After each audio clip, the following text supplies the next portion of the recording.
Are you wide on the whole chapel? Say again? Are you wide on the whole chapel? Wide on the whole chapel? It's as wide as it can be. Okay. I might go to you shortly. Okay. I'll just.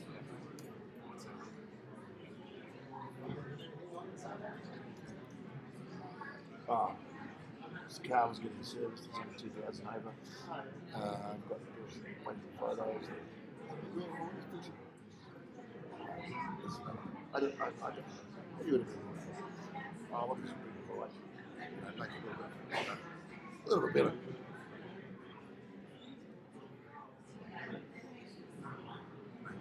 You got a crowd like this. Just make it small.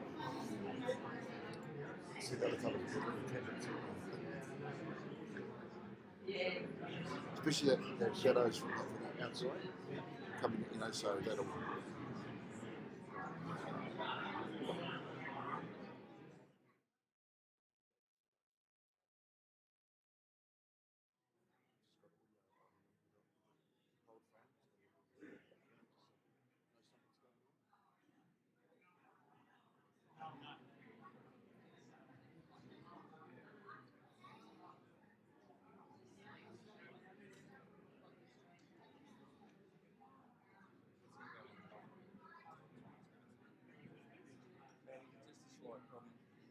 One of the pallbearers is not here.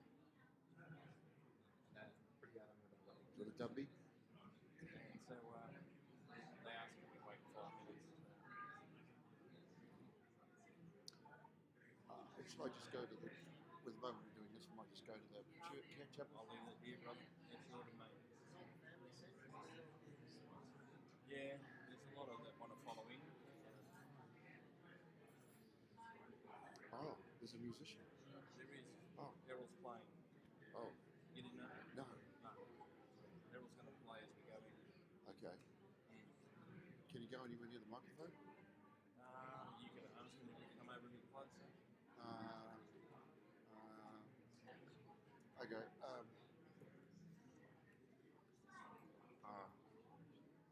Has he got an amplifier?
Slide that down a bit. It's not plugged in. I can move it down towards the door, but if you. It's probably good road. I can stand it. It's a gap here.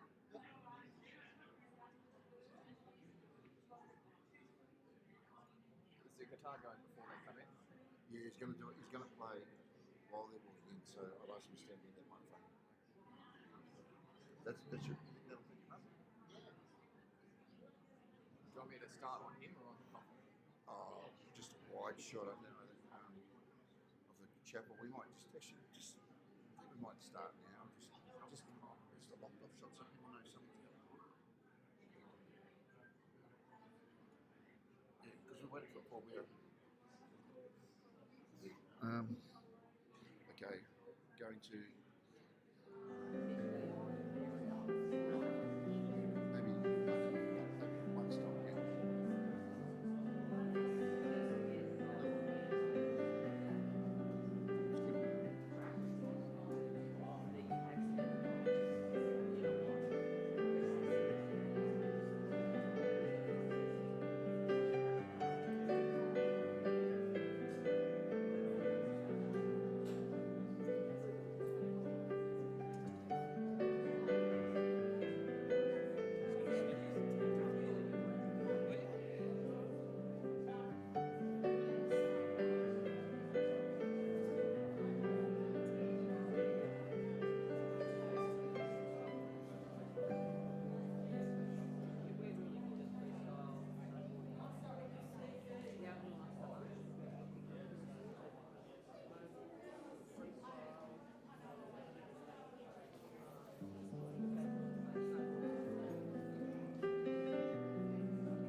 I remember England, fields of flowers in the spring, the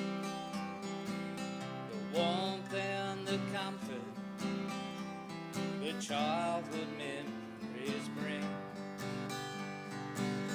But I am in Australia, 50 years has passed so slow. Try as I may on these hot dry days, it still doesn't feel like home. And I remember the ocean, little children on a ship, the unwanted and orphan, the world had grown our world to bits. We left the boat in Fremantle, were herded on to open trucks. When the bush turned into desert, I knew I wasn't going back. Who am I? Can you tell me? What's my name? When's my birthday? I must have done something so bad to be sent so far away. And I remember the brothers, they worked and beat us just like slaves. My childhood went missing amongst the blocks of stone we lay. The terror of the darkness and the shame when my turn came. Under the cloak of religion, the brothers had their evil ways. Who am I? Can you tell me? What's my name? When's my birthday? I must have done something so bad to be sent so far away.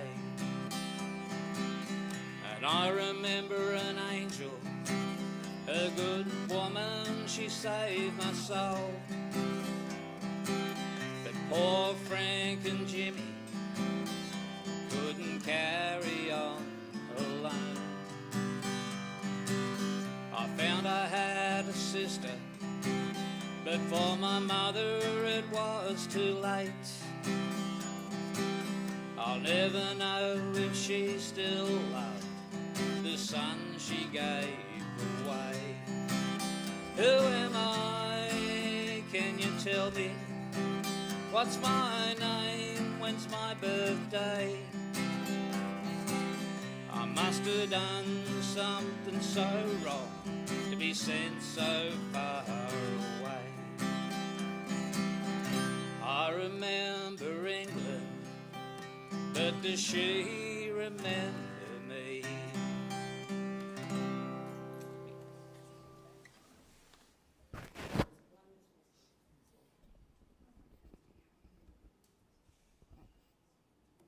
Thank you, folks. You may now have a seat.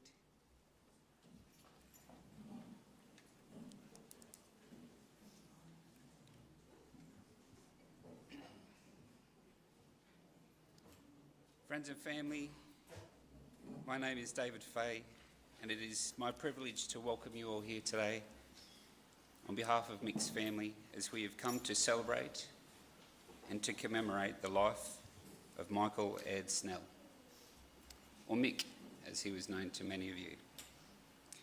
Thank you, Errol, for that music, a song that was very close to Mick's heart. As we begin, I would particularly like to acknowledge the many family and friends who are unfortunately, due to COVID circumstances, unable to be here with us. We know that the circumstance in this situation makes it very difficult, but we also appreciate the love and support given and sincerely value those who've reached out to the family, to those who've sent flowers, cards and thoughts, and those who are here simply in spirit to say their goodbyes. Ladies and gentlemen, today is a difficult day, and we acknowledge there is much sadness present. Sadness for those who are unable to be here. Sadness for Bobbie, who will miss her husband. Sadness for those who will miss their dad and their pop. And for those who will miss their mate Mick. However, being said, we are here to celebrate the life that was and the champion that Mick was. He loved his family and spending as much time with them as he could. He loved his friends, his mates, he loved his golf, he loved Sawtell, he loved the community in the village, and he loved his home and he made his castle there. And if you didn't know Mick, well, you weren't from around there. Mick Snell, the official, unofficial Mayor of Sawtell. To anyone who knew Mick, he was incredibly generous, caring, and a loving person. He was a wonderful husband, a father, pop, and an all-round bloody great guy. So folks, today you will no doubt shed a tear, and we feel there is grief here in the room. We're here today in painful circumstances because Mick has left a hole that right now feels quite overwhelming in this moment. So we will also recognise that grieving is challenging and individual and deeply personal, and that nothing prepares you for it, even after such a long and wonderful life lived. We know there is a great feeling of sadness and loss, but we also acknowledge that we only feel grief because of having felt great love. So, importantly, today we will remember the good times had with Mick and celebrate the man he was. He was surrounded by the people he loved, who cared for him, and he in return, and we know that he was truly grateful. So from here we will do our best to focus on what will be a celebration, the celebration of Mick Snell. We'll hear some great stories, relive some amazing moments, memories, hopefully get a laugh or two more, but at the same time know that he had an amazing life and was surrounded by laughter and love. As I said before, it is my privilege to be standing here, and I'm honoured to be present to help you all say farewell to Mick. I won't talk too much, I'll leave that to the people that knew Mick best. And today, ladies and gents, you will hear from several.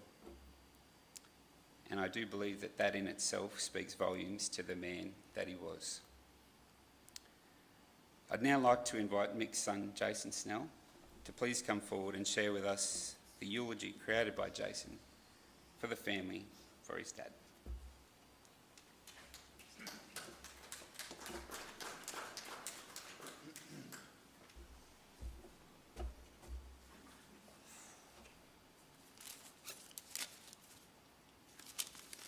How long have I got, Dave? This could take a couple of days.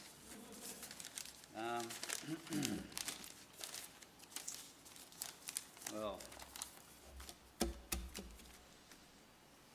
I'll start by saying it fills me with pride to see so many people here today. It's a testament to how much Dad was loved and will be missed. I'm going to attempt to give you a brief history of Dad's, Mike's, Mick, or old Mick's life. Born in Hull, Gloucestershire, mid-north England, he was in hospital for the first 3 months of life until it was decided what was to be done with him. Because to be born out of wedlock was frowned upon in those days. So to save the disgracement, it was decided he would be put in an orphanage for boys miles away south of London. For the next 14 years, he was in the care of the sisters in charge of the orphanage. During the early days, he was very withdrawn, even to the point where on his report cards, he was labelled as retarded. Can you imagine? Why they said this, I can only assume it was because of the harsh treatment, such as they had no tolerance for incontinence, and the bigger boys picked on the smaller ones.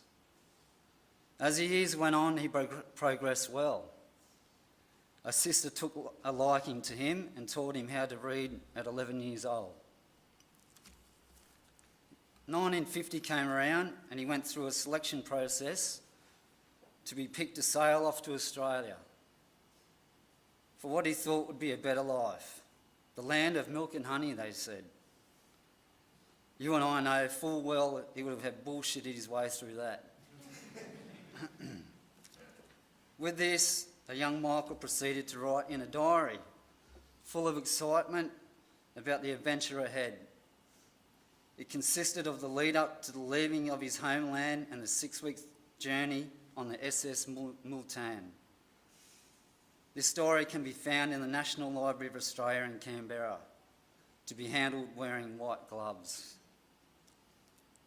Along the way, cruising through the Suez Canal, stopping over in Egypt and Ceylon, where he got extremely sunburnt during his first swim in the ocean.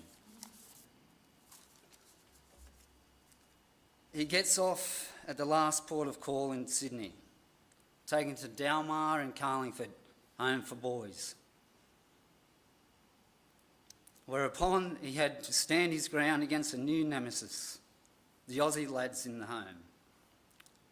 He was quick to throw his fist, and over a disagreement, he knocked the principal, whom treated them very cruelly, off his feet. This was a significant turning point in his life. He grabbed what very little belongings he had and took off. 15 years old and not knowing at all what lies ahead of him. Found his way to Gerringong, South Coast. He gained employment as a farmer's labourer and on a dairy farm. He was treated fairly, but had to make do with sleeping in the work shed. He, of course, was taught how to milk cows and learnt farming skills, also how to ride a horse, which he loved to do. Moving further west, he worked on sheep and wheat farms. For a Pommy lad, he was quite in his element doing this.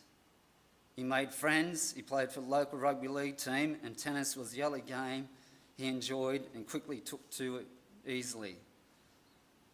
To earn extra money, he would set rabbit traps at night and sell meat to locals.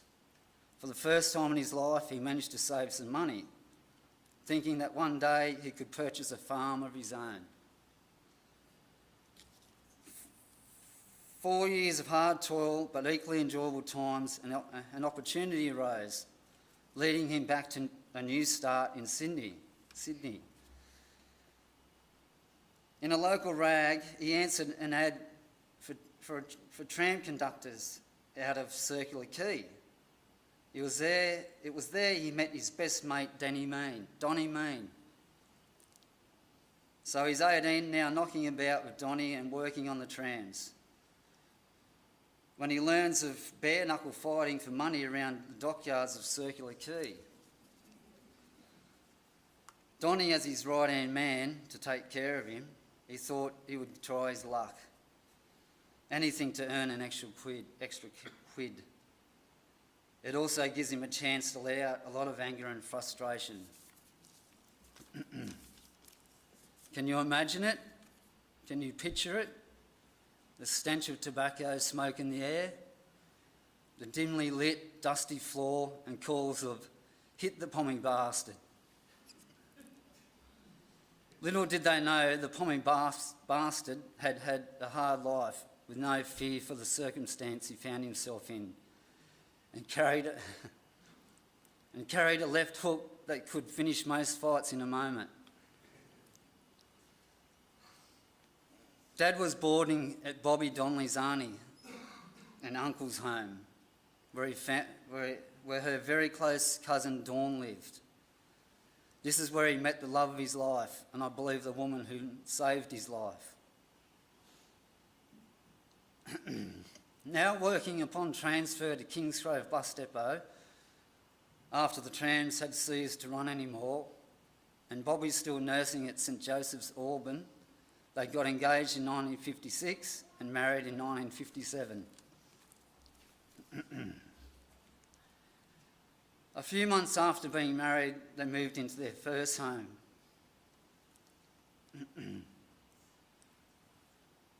Number 2 Emily Street, Hurstville.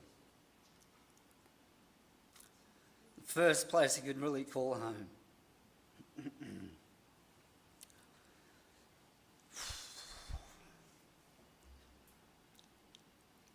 Four cherished babies arrived into his life whilst there.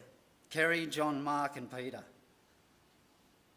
As many of you know, his second child, first son, is buried in the grounds not far from here. This is something he never came to terms with. A further 2 boys, Matthew and myself, were born when they moved to Padstow. A proud father, he was heavily involved in his children's lives, most notably with soccer, coaching and on committees at Reesby Rovers, Padstow Park, Padstow United and later at Sawtell Soccer Club.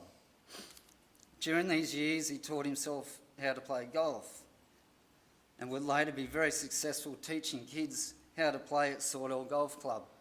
In fact, three juniors he coached turned professional.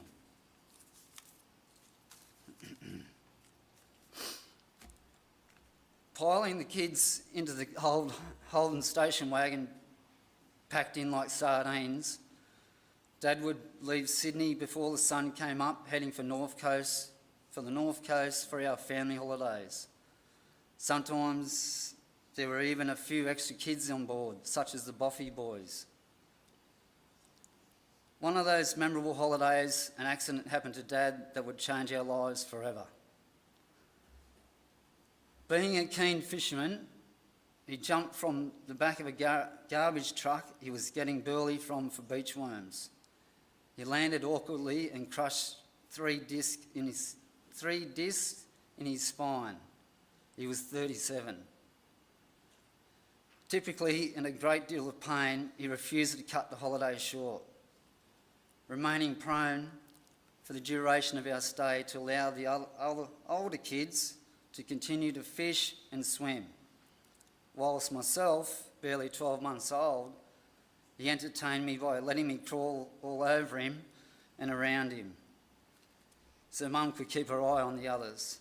Unbelievably, he drove back to Sydney in this condition. After several operations and months in hospital and unable to get back to work, I can only imagine the heartache and stress of an uncertain future with 6 kids. A fellow patient he befriended in his ward, a bricklayer from sunny Sawtell, Bernie Grogan, listened compassionately to his heartfelt plight he had on his hands. The next thing we know, our family was moving to Sawtell with Bernie's help, a place that Mum had holidayed at in the 1950s. Arriving in October 1973 with barely 2 coins to rub together, before unloading at 51 Elizabeth Street, he pulled up at Thompson's Butchery on First Avenue. Went inside and spoke to the owner, Ted. He informed Ted that he had 26 cents to his name and just bought a house in Sawtell, and then pointed out the window, "I have to feed that lot," he told Ted. A wife, 6 kids and the family dog. Ted immediately obliged and looked after Dad until he got back on his feet. He never let us forget that.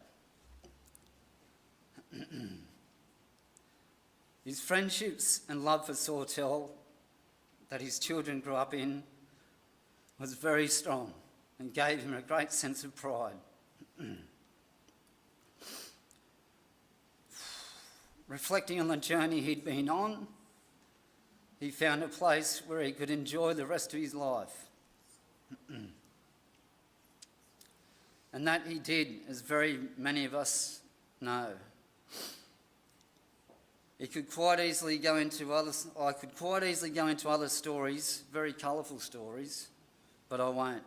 I'll leave them for my memories. I will tell you though, on a personal level, I think Dad is possibly the best sportsman I know. He could play anything. He could dance and he could play it well. With many sporting achievements, the one I find extraordinary is Dad taught himself how to play golf at around the age of 24 to 25. He was a natural left-hander. 12 months of practice, he got down to 11 handicap. He bought books to learn, to get better. Problem was, the books produced were in right-handed players. He felt frustrated, so he decided to change to right-handed. Mum says he practiced for hours, perfecting his swing by hitting knotted-up handkerchiefs against the back fence at their home in Sydney. Astonishingly, he went on to captain New South Wales Transport.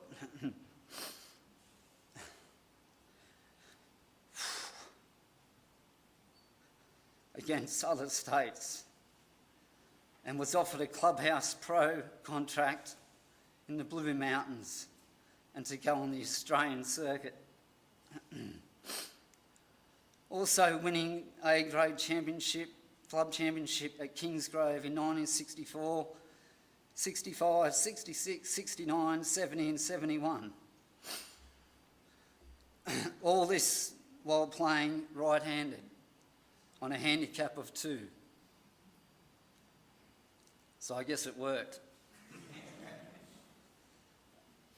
He declined the pro contract due to having a secure government job that made his family safe.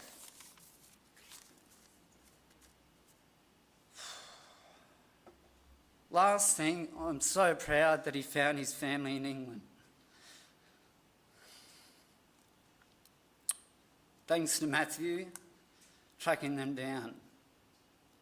It's amazing, 45 years after leaving,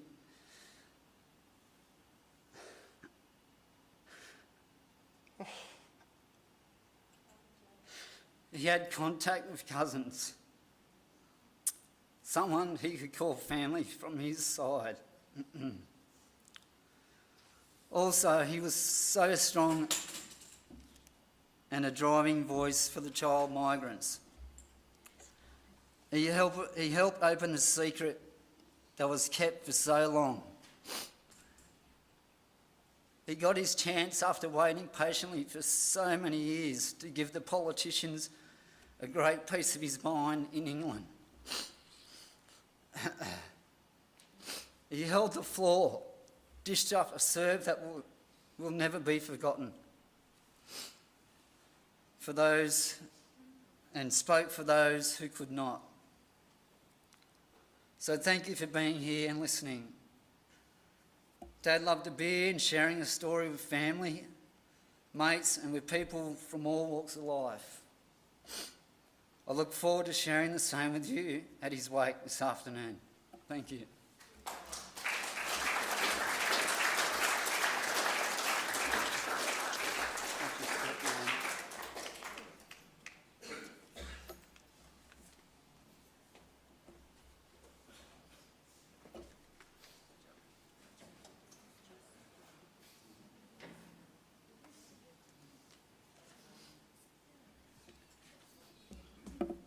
Thank you, Jason. That was on point. Beautiful. Folks, I've always believed you could measure the mark of the person by the many whose lives were impacted simply by their presence. And no doubt, Mick was quite the remarkable man, as evidenced by the love in the room and the many family and friends joining us here today.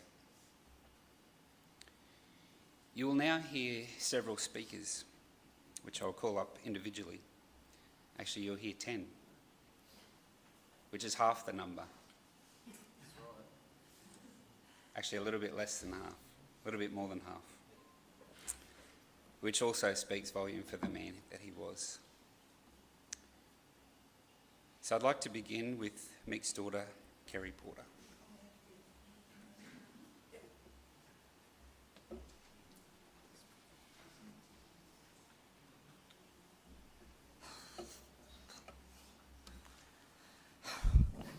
Bear with me, this might be hard. I didn't write a speech because Dad could always talk things off the cuff, as we knew. Just give me a minute.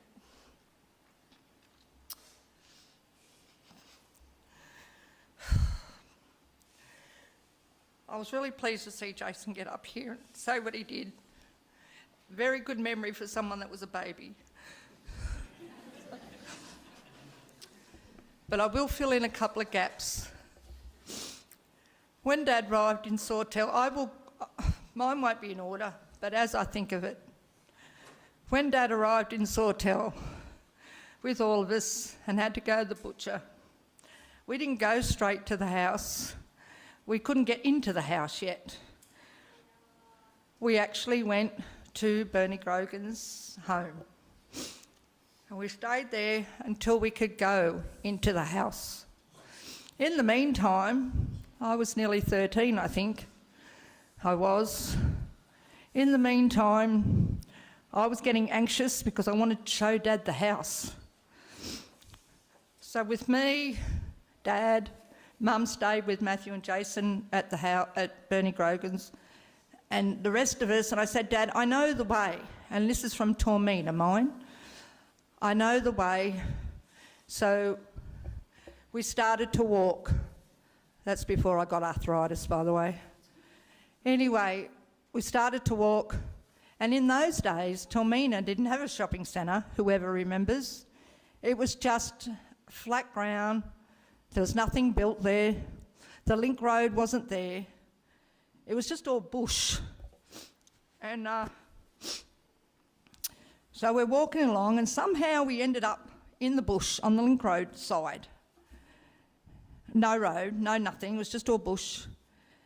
And we got lost in there on the link road. How many people can say they've got lost on the link road? In the bush. And the bush was quite thick in those days, whoever remembers. Do you remember walking through there, Mark? You were quite young too. They're all younger than me. But I remember. And we were going through the bush, and Dad's trying to find our way out. I said, it's all right, Dad, we'll get out, I want to show you the house. Finally, we got out, and we went onto the road, the actual road, and we walked down into Sawtell, and I sort of started to recognise things. And we got to the house, but it was locked. So me and John, were climbing up on the window ledges or trying to show Dad the rooms. And he thought, oh, good, it's got enough bedrooms for everyone. And he said, in those days, our house was actually the biggest in the street. It's not anymore, but it was then. And Dad said, oh, wow, we've got the biggest house. I said, oh no, Mum didn't even want to go inside. Because when we pulled up in front of that house, when Mum and I went looking for houses, because Dad had to stay back in Sydney, and we pulled up the front of this house, and because it had a flat roof, Mum said, I'm not going in there. I said, yes, you are. Come on, Mum, we'll have a look inside. So when we went inside, I got really excited. I'd never seen a kitchen that big. And I'm saying, Mum, buy it, buy it. Anyway, she's going, oh, yeah, I'll talk to your father. I said, no, Dad'll want it. Anyway, I taught Mummy to get in that house. Well, you know, that's my little thing that I did actually taught Mummy to get in. She would never have walked into that house, ever. Mum had had enough, that's right, of looking at houses. So that became our house for how many years? Nearly 50 years? 48 years? Anyway, just trying to remember stuff. But he was a great grandfather as well. I remember him taking all the grandkids and a couple of the great grandkids when he'd take them for a walk and he'd get chocolate frogs for them up the street. I remember when Tori was quite young and Shelley was still alive, out their little dog, or Dad's dog, and they used to walk up the golf course, all over the golf course, and take Tori for long walks all the way round, and for her effort she'd get a little chocolate frog. She wouldn't do that now. She wouldn't settle for that now. But anyway, Dad, one thing I will say about Dad, he was loud, he was proud, he didn't have any filter. If anyone knows what that means, the oldies probably don't. It means he said what he thought. You know what? A lot of people didn't like that, but that's one of the things that I grew to love about him, because I've been told I'm a lot like him, and that's fine by me, because he didn't care what anybody thought of him, and I love that, because I don't care what anyone thinks of me either. But Mum was always the lady, and Dad was there. But they made a good team. It was hard though. It was really hard when we were younger. And I can remember Dad taught the junior golf up the golf club, Sawtell Golf Club, and he used to make me and my friends, Kerry and Christine, a lot of them, he used to drag us out of bed at some ungodly hour every Saturday morning to do the junior golf. It would be freezing cold, but we still went up there every Saturday and did that. And also at that golf club, he was a bouncer on the door for quite a while. And I was in high school by this, and I wasn't quite old enough to go to the club. But of course, a lot of the friends I knew were getting in because Dad didn't really know how old they were.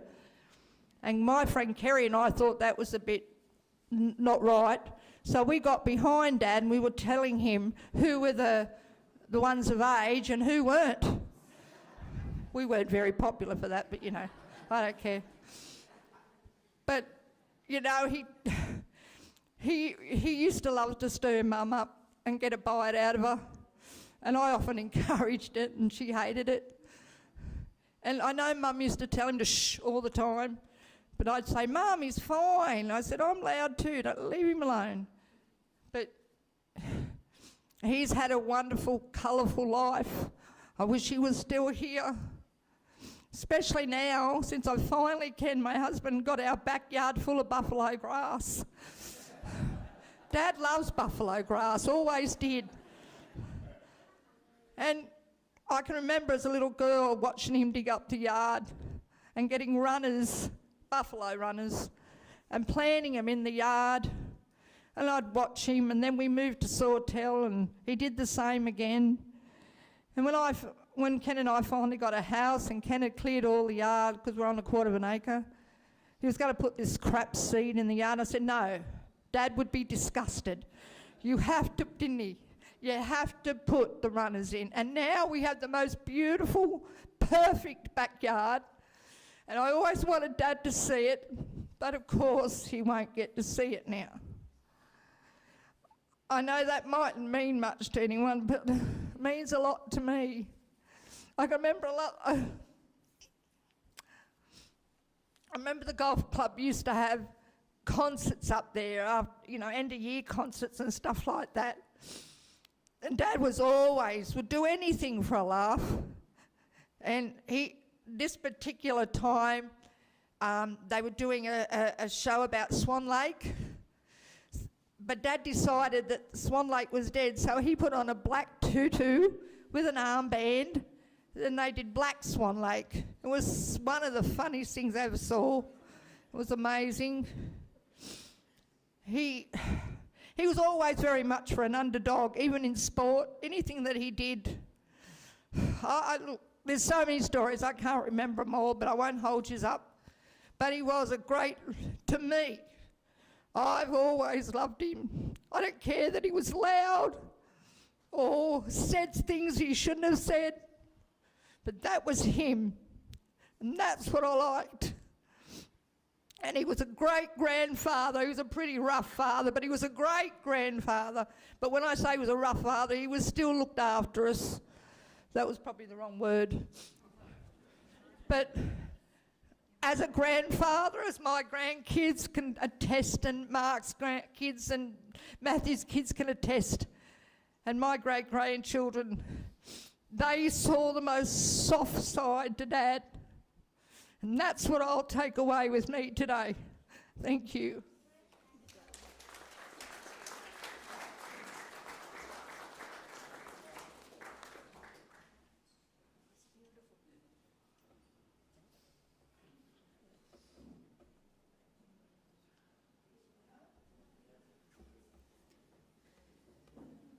Thank you, Kerry. Mick's grandson, Jacob Snell.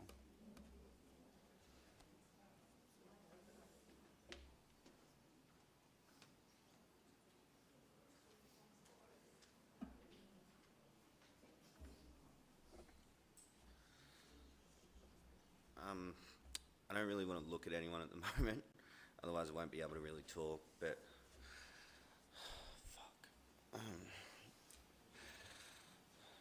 I think it's hard to put into words, but growing up, like living around here, living around Sawtell was really good, and with Pop there and Nan just living around the corner was always great. I remember we always used to go over there all the time. One memory that stands out, and I know Nan hated Pop for this, but one memory that really stands out, Isaac and I would have been about 6 or 7, and we slept over Nan's house, and we were sitting at the breakfast table, and Nan liked to sleep in, and Pop said, "Do you want to see a gun?" And I said, "Yes." So he took us out the back and loaded up the air rifle, and we started shooting the gun. I remember Nan coming out screaming. And his shed was very special, and he used to spend hours in there. And I still remember I made a mallet with him that I believe Dad still has when I was younger. And I just think, I don't know what to say really, because I thought it would just come to me, and I guess it is, but one thing I definitely want to say is that he definitely is one of the most hardest, honest men that I've ever come across in my life, and he taught me really well. I had lots of memories with him coming to watch us play soccer when we were kids with Nan, and just going for walks on the golf course when we used to sleep over there and take Shelley. And Pop was a big part of my life, and seeing him like he was for the last couple of months was it was hard, but I think that him going, even though it sucks. I think he's better now. Like, he hated that place, but I'm happy that he's gone and he'll be all right. And I remember I think it might have been his birthday or Christmas, when we gave him Shelley, when Pebbles had pups. And I remember I gave him a dog, and he said, "What am I going to do with that? Mum, get me a bucket of water." Me being stupid and young, and just, "What's a bucket of water for, Pop?" And he's like, "Well, just, it's not going to be here anymore, Jacob." But he ended up loving that dog more than anything in this world. And just like Auntie Kerry said, you know, Pop, we got a very soft side of Pop, and I wouldn't take it back for the world. He was firm and hard, but he was soft for us kids, and we could get away with near anything, I reckon. But I just want to end it by saying that thank you for everyone that's here. And you know, my Pop obviously was a well-loved man, and like Kerry said, he said how it is. Didn't really care if you liked it or not. And yeah, I just really lost for words. And yeah, I just want to say, Pop, that thank you for being the man that you are, and thank you for teaching me all the things that you taught me. I'll never forget it. And Nan, now that Pop's dead, I do have to admit that even though in the nursing home, like, I gave him a cigarette every single time. Every single time. And it was funny when we went up to the hospital. When we went up to the hospital on his last couple of days, when he was still with it, I walked in the room and his eyes lit up, and I was like, "Oh, hey, Pop." "Smoke." Just like, "No, Pop, you can't." "Oh, I'm already dying." So yeah, Pop was definitely a well-loved man. He was a man's man, and he was a big softie in the end. And yeah, I love you, Pop, and thank you for everything.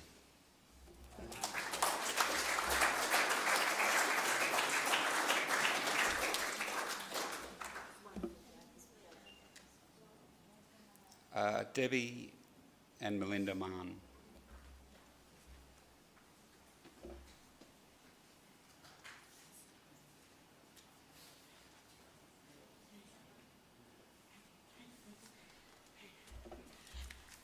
Hi everybody, I'm Melinda, this is Debbie. We first met Mick, or Pop, should I say, back in 1989, after his firstborn son John met my mum and moved us from Tamworth to Sawtell. Both Bobbie and Mick, Nan and Pop, welcomed our family with open arms. And from that day forward, we were accepted as family and their grandkids. The first year or two for me was extremely hard, settling in and stuff. But Pop always listened with a compassionate ear, and encouraged me to just give it some time, saying things will get better. He was right, they did.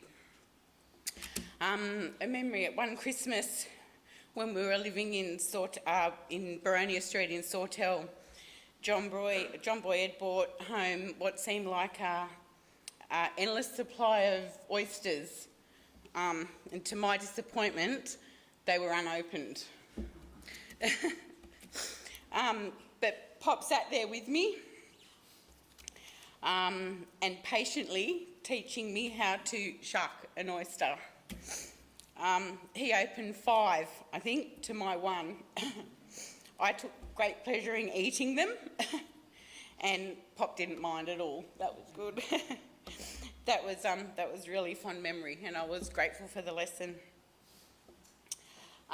Pop, thank you for your kind words and encouragement that you have given to me over the years.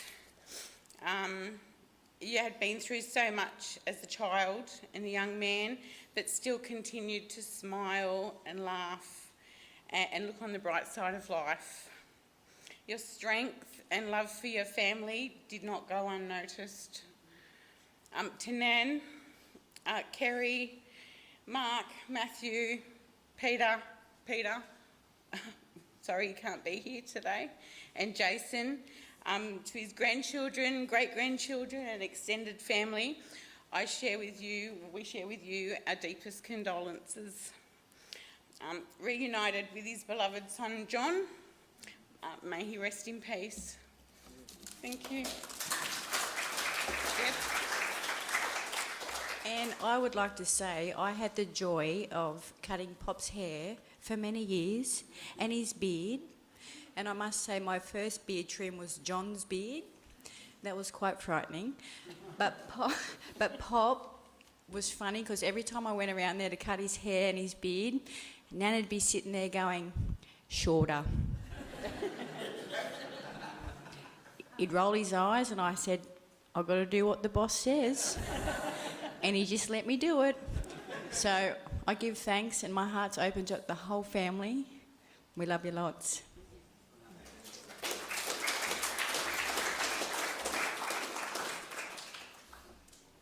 Thank you, ladies.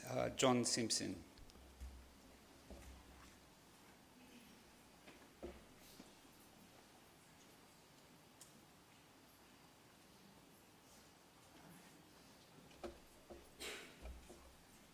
Bobbie, family, and our good mate Mick.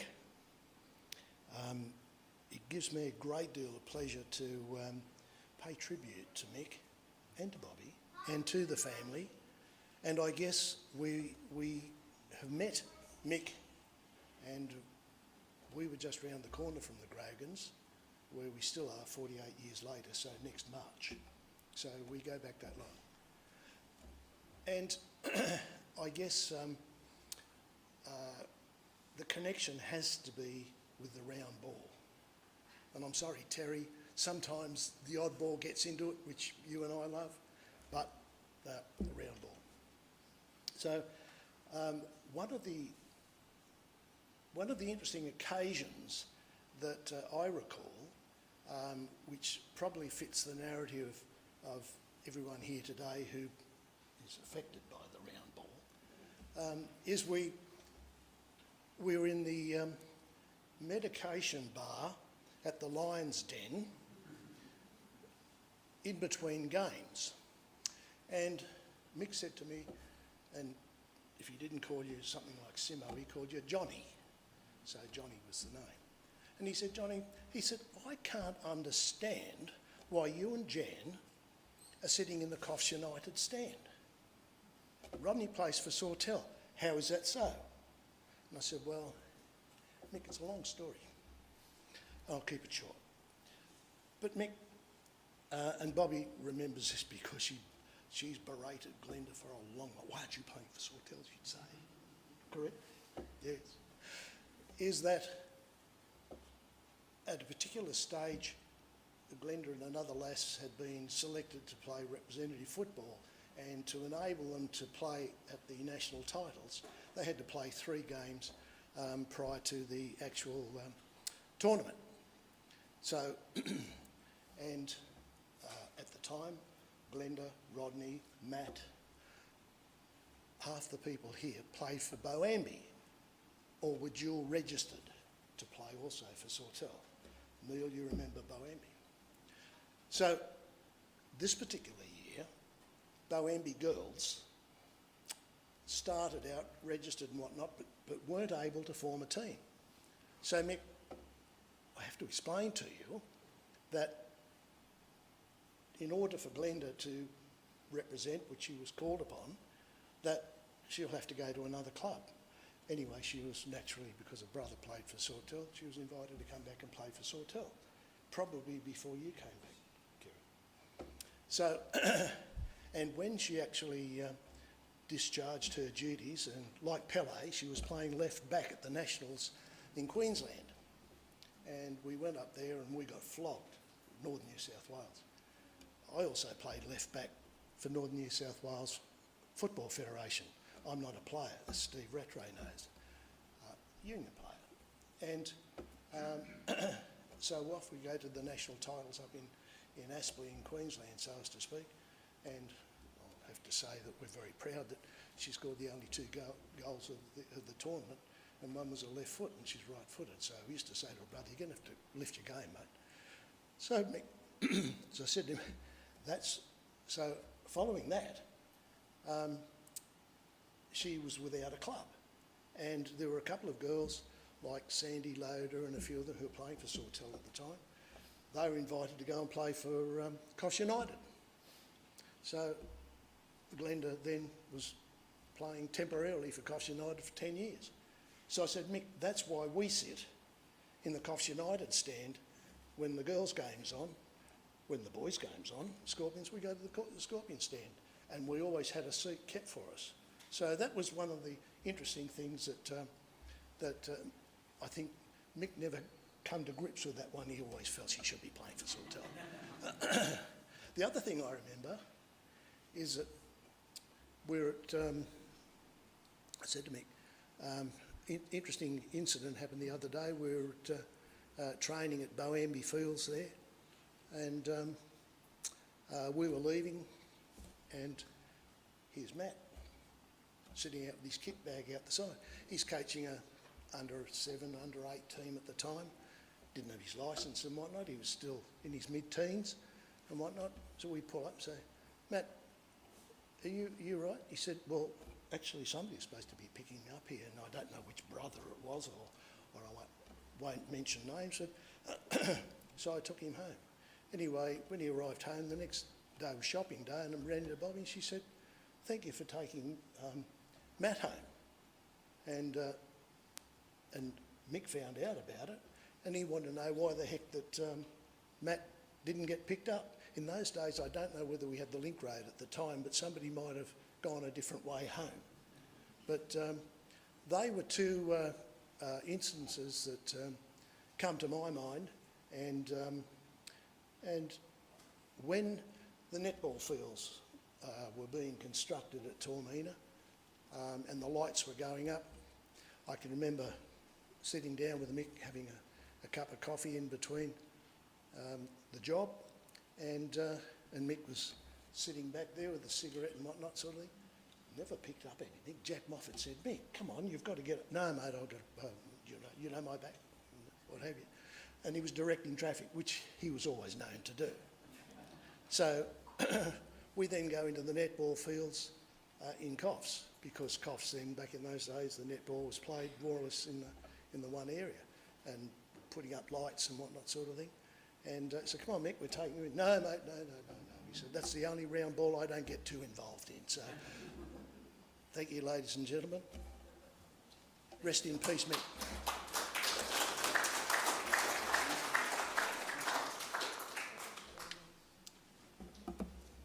Thanks, John. Dave Simmons.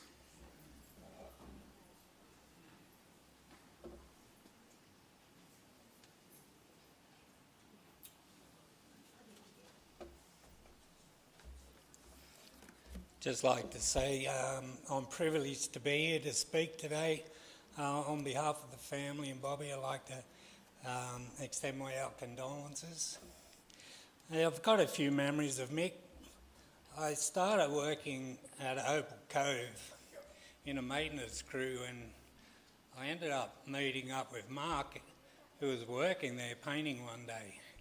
And he said, him and Des, they work together. And he said, why don't you come work with us? And I said, well, I've got a job here. And he said, well, we're making really good money. And I said, well, that sounds good. When could we start? So we started working together. Through Mark, I met the boys. I met Mick going to his house with his little dog. Every time I walked the door, the dog would get on me, get off. Try to eat your leg off. Anyway, I was a bit of an artist at the time, painted quite a few portraits, and I wanted to enter a portrait prize called the Moran Prize, which was $100,000 first prize. And I thought, well, I can't win if I don't go win it. Part of the entry had to be a known person in the arts, sciences, or someone with a story of notoriety. And I thought, well, I don't really know anyone like that. Then after hearing stories of Mick, how he was taken from England and he had a very unique story, and I thought, well, I could ask Mick. So I think Mark actually asked him if he'd let me paint his portrait. And Mick said, oh, I'm not too sure because it's a long time ago, but I ended up going to see him about it, and I said, Mick, I need you to sit for me for a portrait. And he said, well, how long? I said, I don't know. You're supposed to paint the majority in front of the sitter. He said, just take a photo. And I said, yeah, but that's not how it works. And he said, well, I won't tell anyone.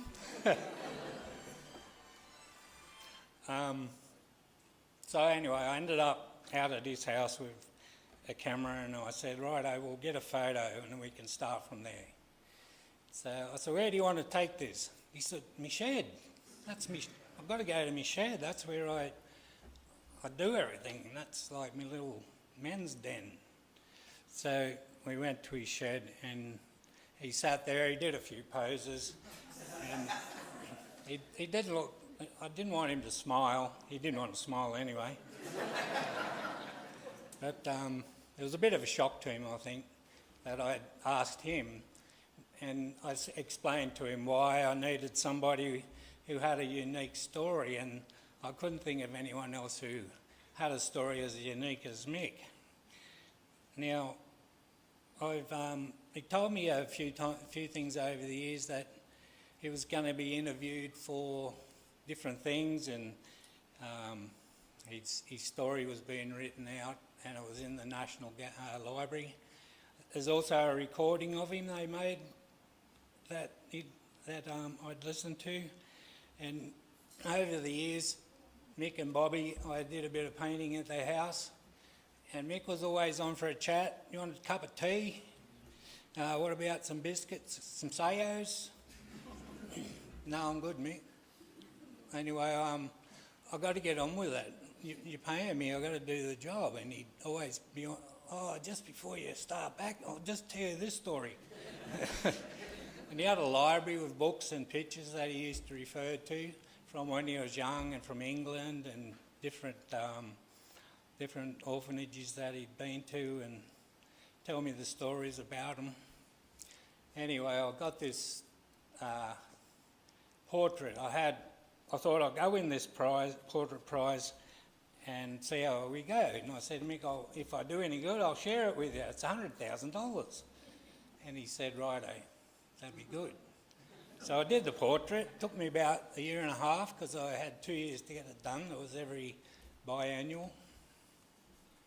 And I took it to him. And he had a look at it and he said, oh, that's amazing.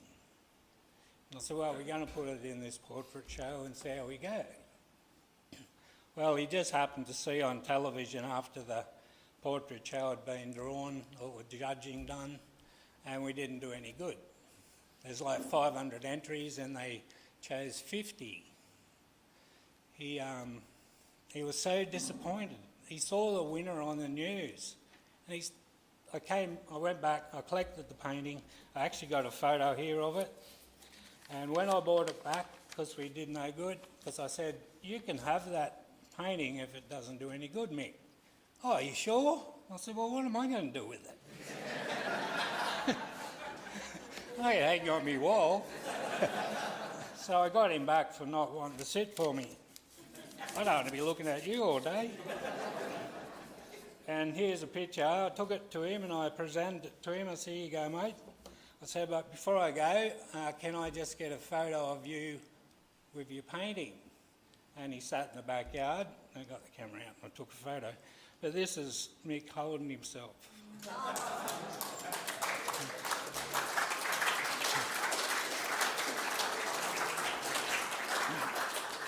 And he was very proud of it. He thought, well, what am I going to do? Oh, I'm going to hang it in the lounge room. He got his, one of his neighbours, I think, made him a frame to put around it. And he called me out one day and he said, "Come and have a look at it, it's wonderful." And I went and had a look and I said, "Oh, Mick, you've made a mistake. You're not," he said, "What do you mean?" I said, "Well, you're not supposed to put oil paintings under glass." "Oh, you could have told me that before I spent my money." I said, "Oh, well, I didn't think about it."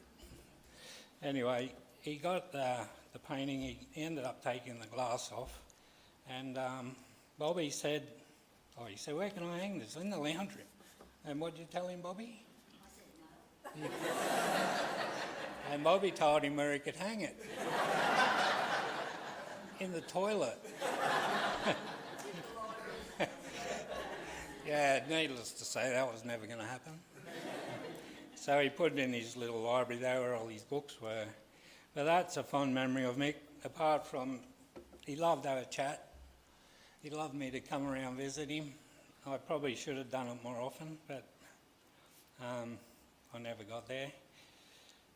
Hadn't seen much of him since we moved down to Raleigh. Probably haven't seen much of anyone. But then COVID was around for a couple of years and I preferred to stay home. And when I heard he was actually crook and he had been in a nursing home, I was very sad.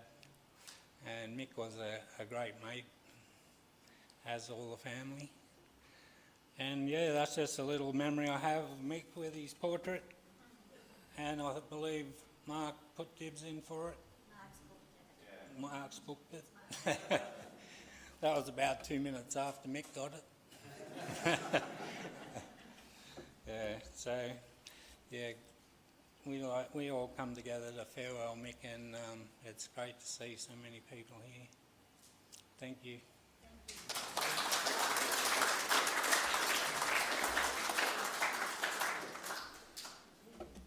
Thank you, Dave. Brian Kelly.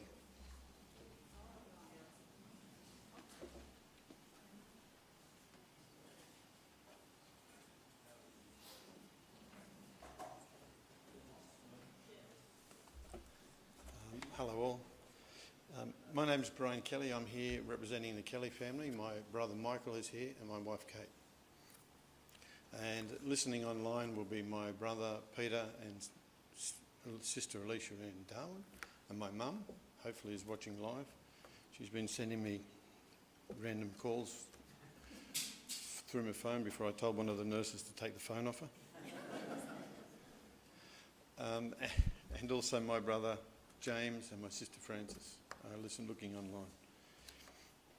online. Mick is not my biological uncle. About 1944, my mother Pat, who was watching, was at school, and a new girl moved from the country named Bobbie, and the nuns asked my mum to keep an eye on Bobbie. She's been doing that for 74 years. Not sure when the responsibility ends. But my mum's too unwell to come today, which is a bit of a sad thing. I woke up this morning and I was sort of looking out over Sawtell, and I sort of thought about Mick's life all the way from grade 8 and to pass away in Sawtell. And his funeral is tracking exactly as I thought it would. Quite a character, some amazing stories to be told by very, very many people and varied people.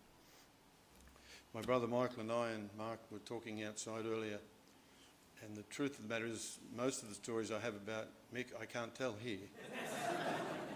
Maybe later tonight after the 9 o'clock.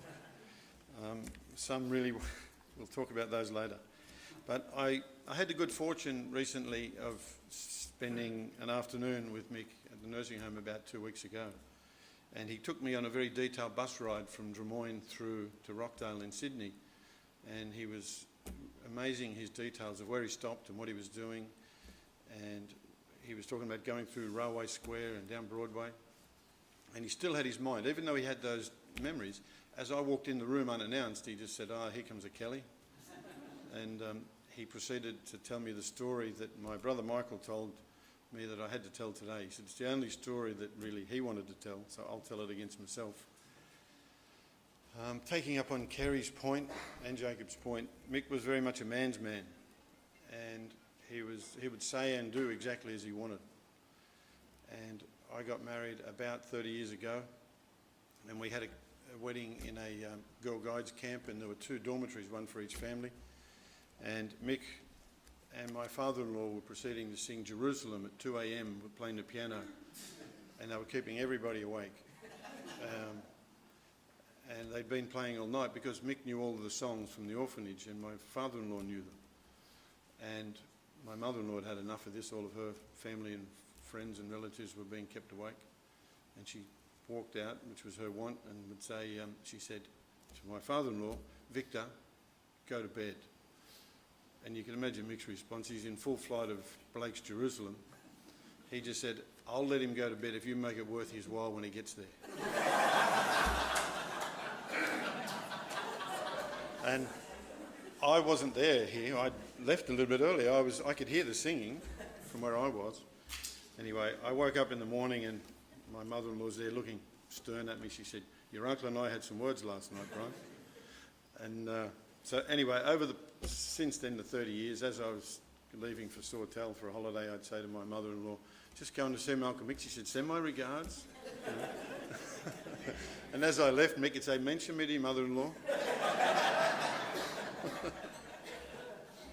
But so it really was. I think that's a good example of him. He just says what he wants when he wants, and it's somehow he got away with it all the time. I don't know why, but he was very much a man's man. I had the good fortune also of seeing some of Mick's school reports recently, and I saw one from the 3rd of June 1936 that said health good, conduct perfect. I saw one also today that was 19 February 1940. His conduct was good but very sensitive. And I thought, I don't know where that rubbed off. But it certainly ended probably on the docks at Circular Quay when he got off. Now, my family have had a lot of involvement with the Snell family. I remember we were on that fateful holiday that I think we were talking about earlier in Laurelton, North Haven, where Mick hurt his back. And I remember the grey HD Holden that Jason spoke of. And Mick had a very varied work life, and a story I should tell is that John lived on quite an estate down in Ingleburn, and Mick even took a stint working as a gardener there, so which was an interesting role for him, but he took it on and was serious about it. But then one thing about Mick that I really thought that I wanted to say is that the impact of losing John on Mick and my family, and I would always talk to Mick about that. And even last week he was talking to me about that, and he talked about the impact on him of that. So he carried that right through, which was nice. And he and John were very close, and he told me some of the events and incidents between him and John, where he suggested John hitchhike to Sydney might be a good idea. I'm sure we'll share some more of those later. There's not much more I can say about Mick, but I just wanted to come and pay homage to Mick. He's been very nice to me, nice to my family and all of my friends. There were times all through my teenage years where I came up here when I was 17 when I finished school. I brought 2 friends with me on the train. I think Mick would have picked us up at the station. The deal was anyone can stay at my house, but you've got to take me and the wife out for a Chinese meal. And that really was the deal, and we did it. So we'd come along and we'd stay for a week and we'd get drunk and do whatever we did, but there was one night reserved for taking Mick and Bobbie to the Chinese restaurant. And I think I was talking to Mark this morning on the phone as I passed one of the intersections in Elizabeth Street there where you just turn left to go towards the main street. And I remember one of my friends, he was 18 and he was laying unconscious in the middle of that road there on that intersection. And Mick's going, "Get up, I live around here, everyone will see me." But he would go to the pub and the restaurant and the club and none of my friends could believe this guy. I'd say, "Just come and meet this man." But all of my family and friends, they all ask after him, and it's been really nice. And I hope I've paid eloquent homage to Mick.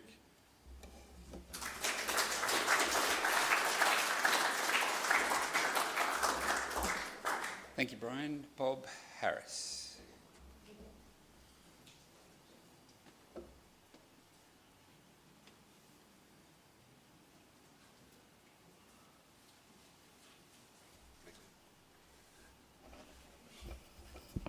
this up a bit.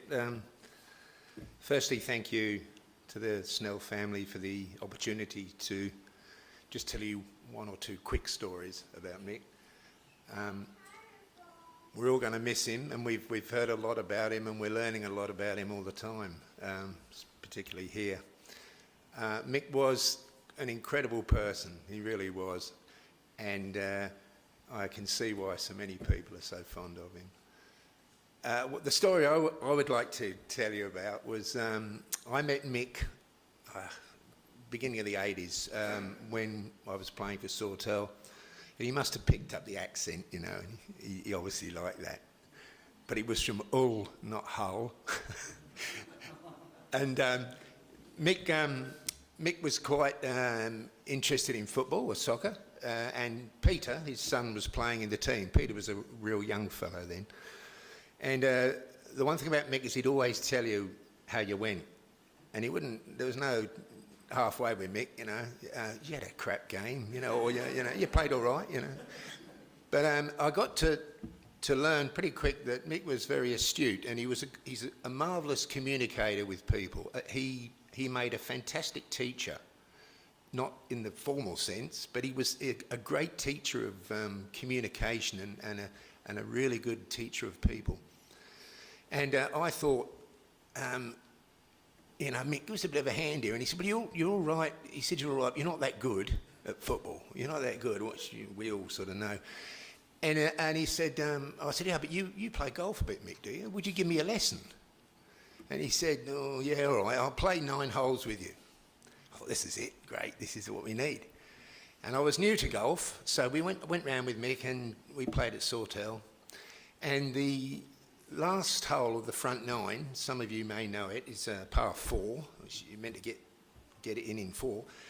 There's a tree on the right-hand side where the bunker is, and in those days it wouldn't have been any taller than the roof here. It's about twice that height now. I've played my second ball up to the tree. I'm behind the tree, and the green's the other side of the tree. And Mick's been giving me tips, and some of them were good, and he said, "What you've got to do here is get a sand iron," which is a bladed club. He said, "Get down low, keep your head down, swing through the ball, keep your head down, and just swing hard at the ball, and it'll go up over the tree, land on the green." "Thanks, Mick, easy." Down, and I've gone down, 6'4", down like a bloody giraffe with a stick in my head. And I've hit this ball, thump, and I've hit it right in the middle of the ball with the blade of the club. The ball's flown into the tree, come back. "Blimey, it's hit me on the head," I said. I've gone down like a brick shithouse, and Mick's pissing himself. He's laughing. He laughed so much. What happened? He had a hernia. Get that, mate. So I get a lump on my head, and he gets a hernia. Well done, mate. We've been mates ever since. And he's probably having a good laugh now. But seriously, he was a truly great guy. There's lots of stories. I won't bore you all with them here. We might get to tell some later on. Thanks again, and all the best to the family. You're holding up well. And you, Bobbie. Take care, darling. Thank you.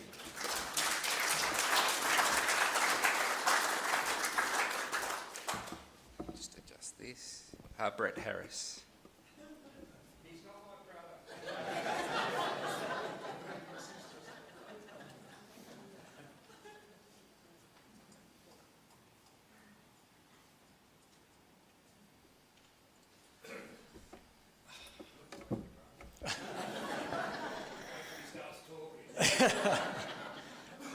My old teachers from Sawtell still call him Brett. Most annoying. Mick, when Matt asked me to get up and tell some stories, I thought, where the hell do I start? There's so many. My first experience with Mick, I wouldn't say I met Mick, my first experience, I was about 12 or 13, kicking a ball with some friends at Wonga Park, Sawtell, and the new family in town, the Snells, wandered across the road on the way to the beach. Mick and Bobbie and all the kids. And one of my mates wellied the ball at me, full pelt, as the Snells walked through. And little Snells dived everywhere, ducking and weaving. And this gruff voice yells out, "Don't duck it, boys, hit it!" And I thought, "Oh, geez, he's mean." Years later, playing football with Pete, most of the story is going to involve sport. Pete and I decided to have a game of golf, because Pete was pretty good at it. I was crap. And Mick decided he was going to have a game with us. But we had to go into the golf club first. Pete and I had a couple of lemon squashes and Mick had 6 schooners. I thought, this old bloke should be easy, mate. Old bastard. This old bloke with a bad back could drive the ball twice as far as me and twice as straight. Very annoying, especially after he'd had 6 schooners and I was dead sober. There used to be a fixture at the soccer. Yeah, and like Bob said, very, very forthright. And afterwards in the pub, I used to like sitting with Mick and listening to his stories. There was always a lot of stories. I'd heard about 5 or 6 different versions from Mick about how he'd ended up in Australia and in Sawtell. And I didn't know which one was right until today. But that's Mick. He was just the character through and through. And I think everybody here, everybody in Sawtell is going to miss Mick. Thanks, Bobbie. It's been a pleasure.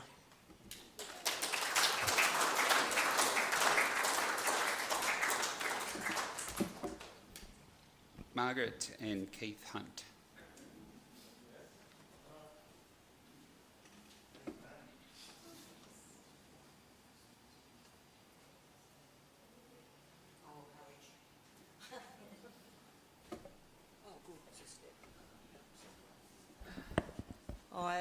When Matt asked if I could come up with some stories, funny tales, whatever, I had one thought. And after talking to my siblings, who each had the same thought, except for Keith, because he wasn't around at the time, as you all know, Mick was a bus driver.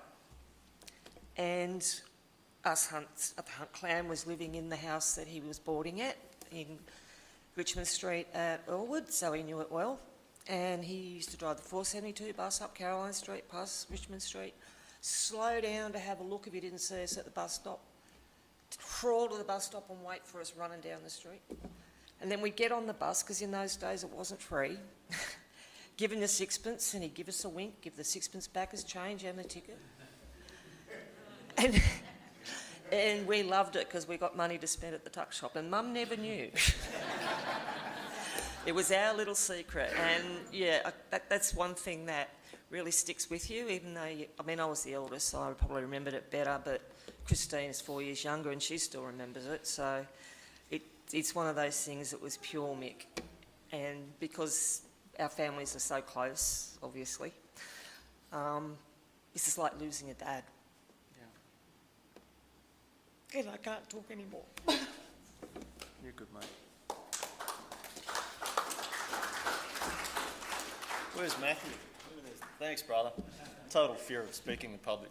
Anyway, this guy's an inspiration. So here I am. As Margaret said, I'm the youngest, so I didn't really get to know the Snells that well till many years later. And once I learned to drive, I made sure I was here every chance we could get. Once a year I'd come up for Blues Fest, but on my way I'd stop in Sawtell. CJ, Auntie Bobbie, Uncle Mick. And I would chew their ear, because I wanted to know more about my parents. My father had passed when I was very young, and Mick was one of his best mates. So what the hell? I'm going to say this now. I'm a good listener, I'm a terrible talker, but Mick was a great talker. So one night, it's one of the first times I came up. You know this story very well. I've been mulling over it. How can I tell this bloody story? But everyone else has talked about it, so I'll talk about it. So I come in one night, had a feed, then actually I paid for the Chinese. But that night we had these pork sausages. Now I understand why you got such good pork sausages. You're in so tight with the butcher. I figured the next year I'll come, I'll hold off on one of those sausages. I'll give it to Shelley so she doesn't eat my shoe. So while Mick was filling me in on my parents and chewing my ear, Shelley was chewing my shoe. But when you're talking to someone like Mick Snell, my Uncle Mick, you don't interrupt the bloke. As you know, you'll get yours if you do. So I lost a shoe. Thank you, Mick. I'll miss you, mate. Auntie Bobbie?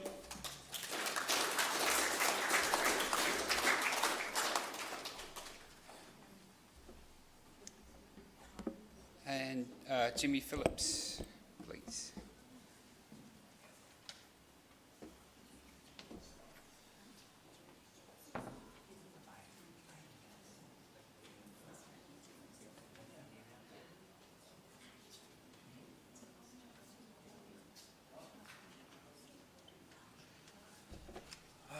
Well, thank you for this honour from the Snell family to be able to say a few words. And our condolences from our family, and we've been entwined with the Snell family for over 50 years, and it's been great times, you know, really great times. And it's sad today, but you know, the life that Mick lived, the family that he's brought through in this world. Jason, thanks for sharing so much of his story, because as Brett Harris said, you know, we hear these legendary stories, these myths, but today, thank you for, you know, clearing up some of that, because he's certainly a character. And you know, what I loved about Mick was his laughter, and I'm sure at the wake there'll be a bit of that. We'll be telling some stories, and there's already been some great stories, so I won't say too many things, because you know, we'll be talking about that later. But I just really wanted to get up today and just you know, just pay my respects to the family for Mick's life. You know, for a young 15-year-old boy to come here with nothing, no parents, no money probably, and for what he leaves behind on this earth, it's just a testament to the character that he was. So all the best in your life now without Mick, as sad as it is, but as you know, the memories are just wonderful.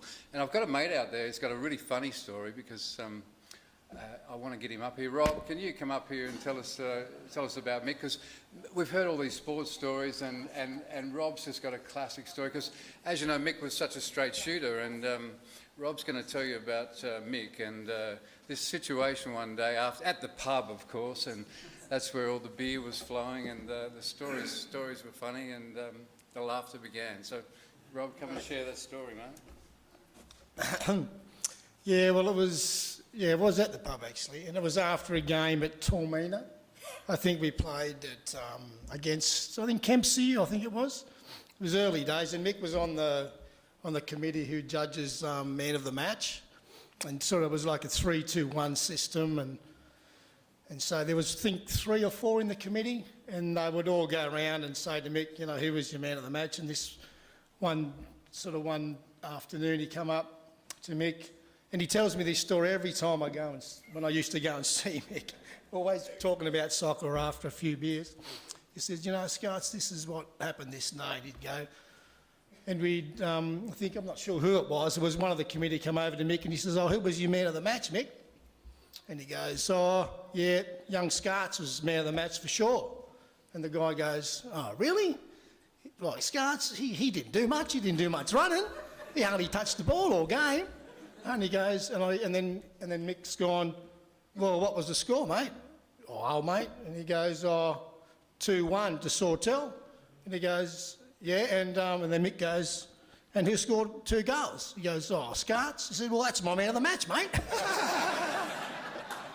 Straight shooter as they come, was old Mick. So he must have liked me, or just that's how he was. So that was my story about Mick. It was a classic. He told me about 5 or 6 times.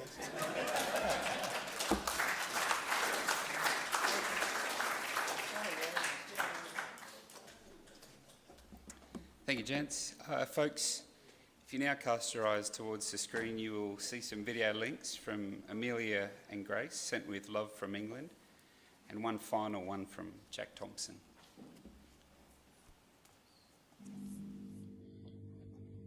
Michael, I'm so glad that you found your second family in England.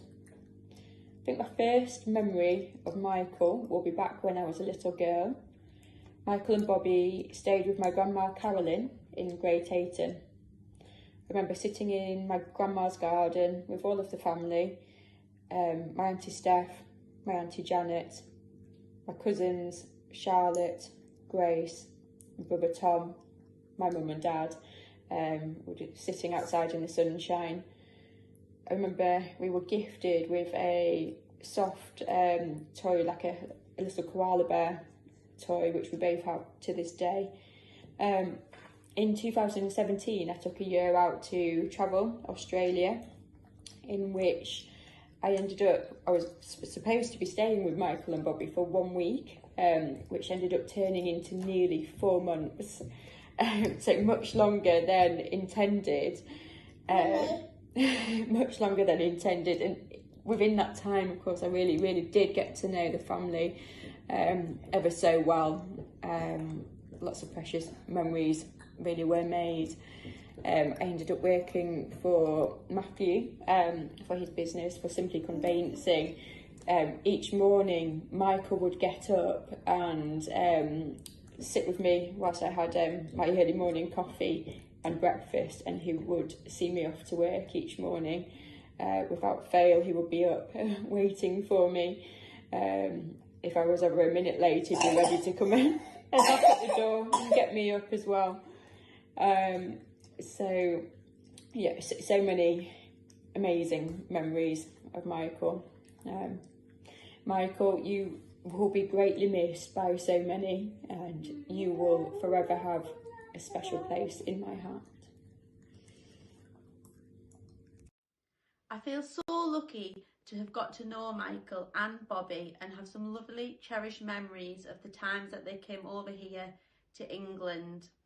Although we live thousands of miles away from each other, we've always tried our best to stay in touch. And one of my favourite memories is when I was little, always receiving letters in the post from Michael and Bobbie. And I remember very well his beautiful handwriting and getting really excited to get one of his letters in the post to tell us all what you guys have been doing over in Australia. I remember the first time Michael and Bobbie came over to England and have lovely memories of when we went to Whitby on the train and went to York. And in latter years, when Michael and Bobbie came to stay in Great Ayton for a longer spell, I know we all thought of Michael and Bobbie as our second grandma and granddad and loved spending lots of time with them. One of my favourite memories of Michael is when we all went for a family meal to Newton-under-Rosebery and the landlady let Michael behind the bar and pulled his very own pint. We're so sorry that we can't be here today with you all, but we send our love to all Michael's friends and family, and we hope you spend the day retelling lots of stories and memories of Michael. Send you lots of love. G'day. I'd really like to be there with you today to celebrate the rich life of Mick Snell. I met Mick at the National Museum in Canberra when it was my honour to introduce him when he presented his child migrant diary to be inducted into the National Archives. He was an extraordinary man.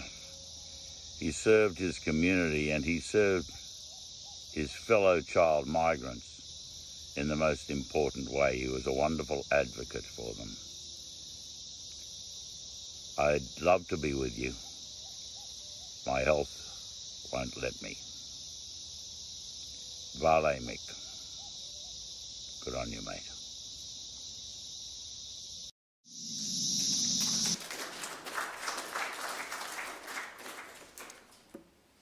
Thank you all to our speakers for your wonderful thoughts, memories and recollections of your time with Mick.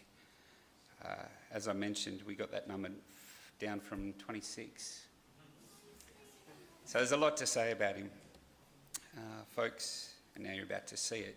So I'd like to ask you to cast your eyes towards the screens around the room as we take a minute and pause to share in a tribute and a photo reflection to remember the life we're here to celebrate and farewell.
That certain night, the night we met, there was magic abroad in the air.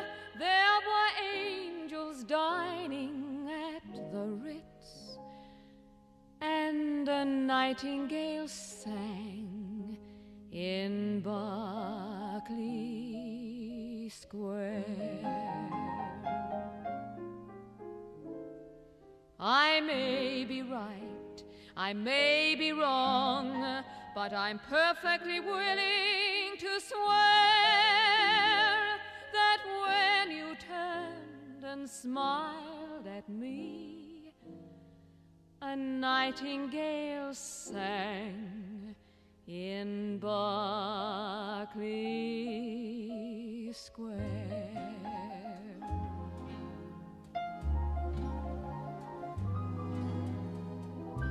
The moon that lingered over London town, poor puzzled moon, he wore a frown. How could he know we two were so in love? The whole darn world seemed upside down. The streets of town were paved with stars. It was such a romantic affair.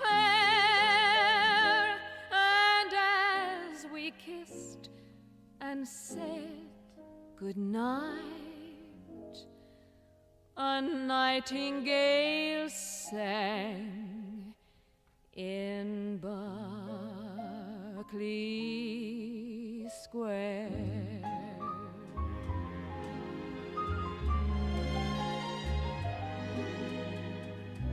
When dawn came stealing up, all gold and blue, to interrupt our rendezvous, I still remember how you smiled and said, was that a dream, or was it true? Our homeward step was just as light as the tap dancing feet of a stair, and like an echo far away, a nightingale sang in Berkeley Square. I know, 'cause I was there that night in Berkeley Square.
And remember with love, Mick Snell. We are grateful for the life lived, and from the family and in their words, we would now like to say thank you and how we will miss him the most. Mick, thank you for being a loving husband, father, grandfather, great-grandfather and friend. Thank you for the wonderful life you created and shared with Bobbie all these years. You've made her so happy. Thank you for being a pillar of the community you love so deeply. Thank you for your stories, for making us laugh and cry. Your family is so very proud of the man you were and the life that you made for yourself and for them. Right from a very tough start through to your final days, you have inspired a generation. From Bobbie, she was so grateful for having you in her life. She loves you dearly and will very much miss you walking in after a long day on the golf course and going to bed cranky. And finally, thank you for everything that you have given of yourself to those in your life and for those you have loved. At Bobbie's request, could you now all please bow your heads as we say a prayer for Mick? Our Father which art in heaven, hallowed be thy name. Thy kingdom come, thy will be done in earth as it is in heaven. Give us this day our daily bread, and forgive us our trespasses, as we forgive those that trespass against us. And lead us not into temptation, but deliver us from evil. For thine is the kingdom, the power and the glory, forever and ever. Amen. Folks, I would now like to invite you to share your last farewells with Mick. As we do this, I would like to invite Errol Gray to please come forward, who will share with us a song. And family members, please come forward and share a flower or a quiet word with Mick one last time.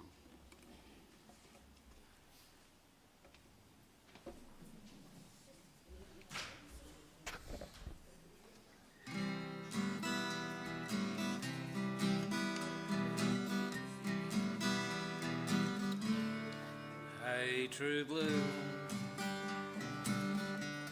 don't say you've gone.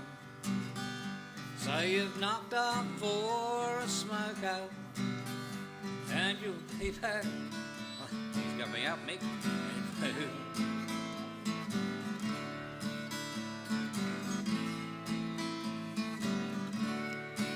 Hey, true blue,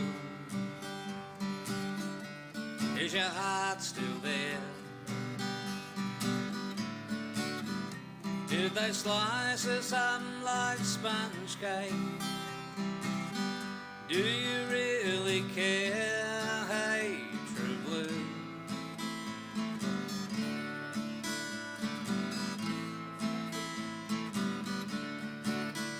True blue. Is it me and you? Is it mom and dad? Is it a cockatoo? Is it standing by your mate when he's in a fight? Or just Vegemite? True blue, I'm asking you. Hey, true blue, can you bear the load? Will you tie it up with wire just to keep the show on the road? Hey, true blue, now be fair dinkum, give it to me straight, yeah, face to face. Are you really disappearing? Just another dying race. Hey, true blue, one last time. True blue, is it me and you? Is it a cockatoo? Is it standing by your mate when he's in a fight? Or will she be right? True blue, true blue.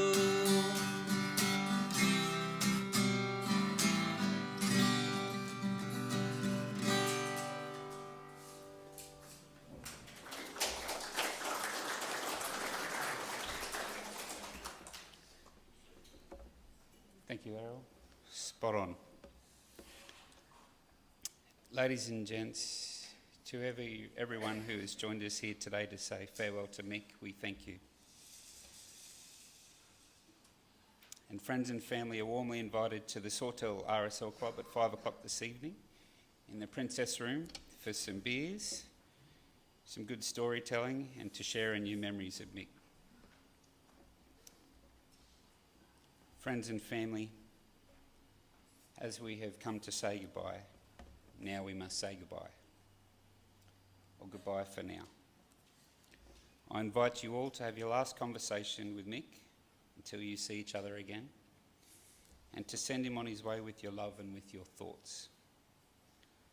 We are grateful Mick was a part of our lives, a huge part of your lives, and each of us will leave here today and remember him in your own special ways. As we leave here, I would like to leave you all with some words from longtime friend Alan Platts for Mick, which from the family seem perfectly appropriate. Mick Snell, I've held this man in high regard my entire life. All who knew him respected him, admired him. I've sat for hours having a beer and listening to his stories. He lived a hard life in his younger days, but made damn sure his family didn't go through that. Sadly missed, but will never be forgotten. Today we commit Mick's body to the elements, and we say thank you and goodbye for one last time.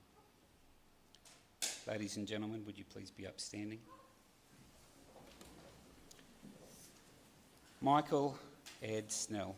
Mick, we will miss you. May you rest in peace.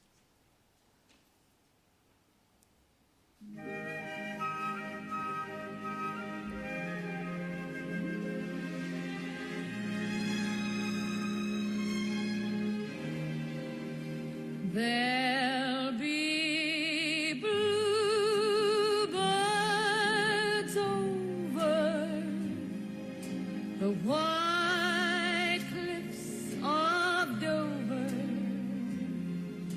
tomorrow. Just you wait and see. There'll be love and laughter and peace ever after tomorrow, when the world is free. The shepherd will tend his sheep, the valley will bloom again, and Jimmy will go to sleep in his own little room again. There'll be bluebirds over the white cliffs of Dover tomorrow. Just you wait and see. The shepherd will tend his sheep, the valley will bloom again, and Jimmy will go to sleep in his own little room again. There'll be bluebirds over the white cliffs of Dover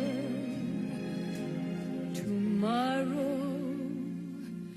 Just you